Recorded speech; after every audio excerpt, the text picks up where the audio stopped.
NBC's Keir Simmons is here to help us understand what happens next. Okay, Keir, we know that Trump has long wanted to pull out of Syria.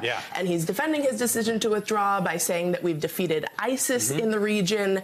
But even people within his own party, within his own administration, are saying that that conclusion might be premature. What's the truth on the ground? Has he defeated ISIS? Has America defeated ISIS? Well, I guess, there are multiple, as ever, always, there are multiple answers to that. I mean, one is, ISIS is a lot weaker than it was. Obviously, you'll remember that it had a caliphate. Land, actual territory. It doesn't really have that anymore, apart from perhaps a very tiny piece of space. Having said that, on the other hand, of course, ISIS in many ways is an ideology. It's an idea. Has that been defeated? No, it hasn't. And actually, you remember that ISIS grew out of Al-Qaeda, which itself was an idea. So in a way, you could say it doesn't really matter what the name is. The problem is the actual notion. And one of the questions about America withdrawing from the region like this is, does it just, if you like, fuel people's resentment and unhappiness?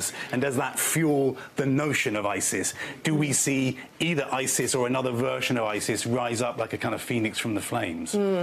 Let's talk about Russia for a second, right? So Russia's happy with this decision. Putin said that American troops didn't even belong there in the first place. Yes, could hardly hold back his excitement. Yes, exactly. But us withdrawing from the region, what does this do for our standing with our international allies and with our allies in the region, too? Yeah, I mean, look, Putin says that he is pleased, that he agrees with the decision.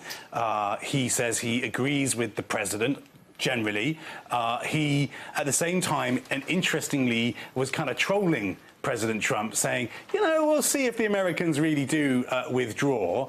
What it means for our allies are very disappointed, particularly the Kurds, who are a relatively small group who've supported America through the fight against ISIS. They are spread around the region, but there is a large group of them in Syria. They've controlled that area.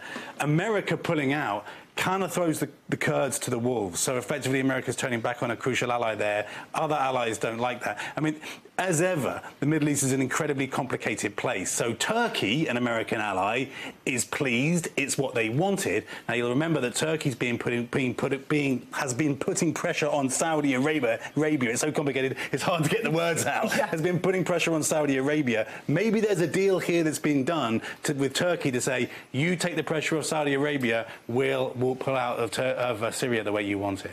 So let's look at what the landscape would look like going forward. Without the U.S. supporting moderate rebels in Syria, you have Russia and Iran backing Assad's authoritarian regime. So what happens next? I mean, what's the worst case scenario here? Yeah, I mean, what's most likely to happen is that Iran, Turkey will get into the room, and Russia will get into a room together and kind of divide things up and plan how things should go forward. Of course, the worst case scenario is that those different sides end up in conflict with each other because, for example, if Turkey invades Syria to take over those Kurdish areas, that will be an affront to the Iranians and to the Assad government in Damascus. So you could see a conflict. The more likely thing, though, is that a deal is done and that American influence in the region is severely weakened by that, because, of course, who's not in the room doing that deal? The Americans aren't in the room doing that deal. Right, right. Keir, thank you so much for putting everything into perspective for us. It's a pleasure.